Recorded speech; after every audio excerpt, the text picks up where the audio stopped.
A woman in her 20s buys the newest phone the same week it launches. A woman in her 30s finally buys the dream house she has been working toward for years. A woman in her 40s upgrades to the luxury SUV she feels she has earned. And a woman in her 60s looks back after a lifetime of hard work and starts wondering where all the money actually went. Different generations, different incomes, different lifestyles. But all of these women are making the exact same financial mistake. And it is such a common mistake that most people do not even see it as a mistake at all. By the time they finally realize what happened, their best wealth-building years are already behind them. Because this is not a story about women who never made money. This is about women who made decent money all their lives and still never became truly wealthy. From the time we are young, we are taught a very simple formula.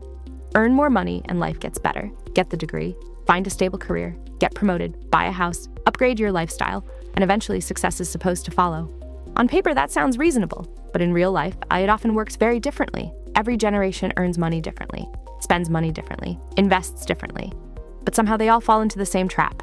They focus on things that look like success before building things that actually create wealth. And that one decision quietly costs them decades of financial freedom. Take Ava, for example. She is 24 and just got her first corporate paycheck. For the first time in her life, money feels consistent. It is not a huge amount, but it is enough to feel independent, enough to finally buy the things she always wanted. Nice shoes, weekend brunches, concert tickets, online shopping, a few monthly subscriptions. None of it feels like a big deal because every purchase is small. And Ava keeps saying to herself, "I'm young, I should enjoy life now." But without noticing it, something important is happening. Her spending habits are slowly becoming part of her identity. The expensive coffee becomes her daily routine. The nicer apartment becomes her standard. The vacations become her normal lifestyle. And once a certain level of comfort starts feeling normal, saving money begins to feel like giving something up. Then there is Sophia. She is 35, married, has a stable career, and she has done everything society says a responsible adult should do. She bought the house, a bigger kitchen, a safer neighborhood, backyard, a guest room. Friends congratulate her, family says she has made it, and from the outside, Sophia looks financially secure. But what people do not see is that this beautiful house is pulling money out of her every single month. Mortgage, property taxes, insurance, maintenance, repairs, furniture, unexpected fees. The house that was supposed to make her feel free now needs constant money just to keep running.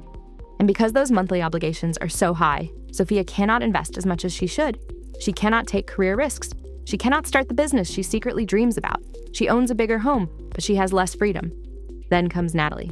She is 47. This should be her winning decade. She has peak salary, peak experience, and finally some real disposable income. But this is where the financial trap changes. Natalie is no longer buying things just for fun. She is buying them as rewards. Luxury car, she earned it. Business class flights, she deserves it. Kitchen renovation, why not?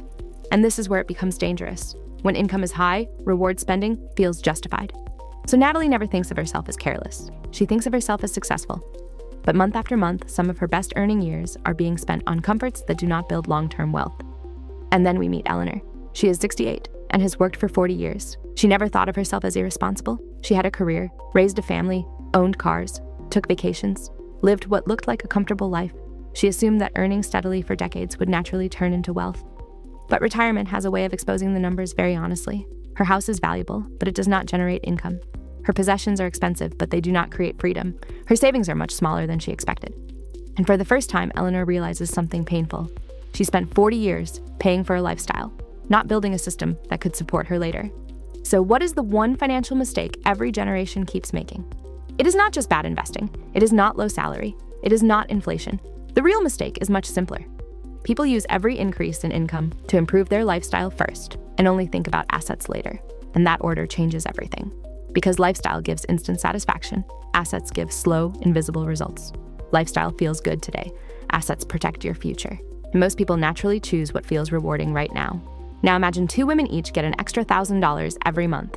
One upgrades her apartment, her wardrobe, her dining habits, and her car payment. The other quietly starts putting that money into income-producing assets. Maybe she just invests in a boring index fund. Nothing flashy.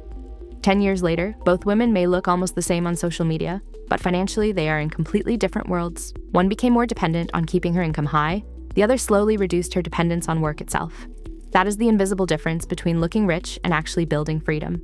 Young people blame low salaries, adults blame mortgages, middle age blames responsibilities, retirees blame inflation. But underneath all of those explanations, the same pattern keeps repeating. Money comes in, lifestyle expands, wealth gets pushed to later, and very often later never comes. So the next time your income goes up, ask yourself one uncomfortable question. Am I buying a better lifestyle right now, or am I buying the ability to eventually control my own time and my own future? Because those two things may sound similar, but they lead to very different lives. And maybe that is the hardest truth about money. Most financial mistakes do not feel like mistakes while we are making them. They feel normal, they feel deserved, they feel harmless, until years later when the price becomes obvious. So before you leave, I want to ask you something. Looking back at your own financial journey, what is the one money mistake you regret the most? And if a young investor is watching this right now, what is the one piece of advice you would give her before she makes that same mistake? Write your answer in the comments. Because sometimes the most valuable financial lessons do not come from experts, they come from people who learned them the hard way.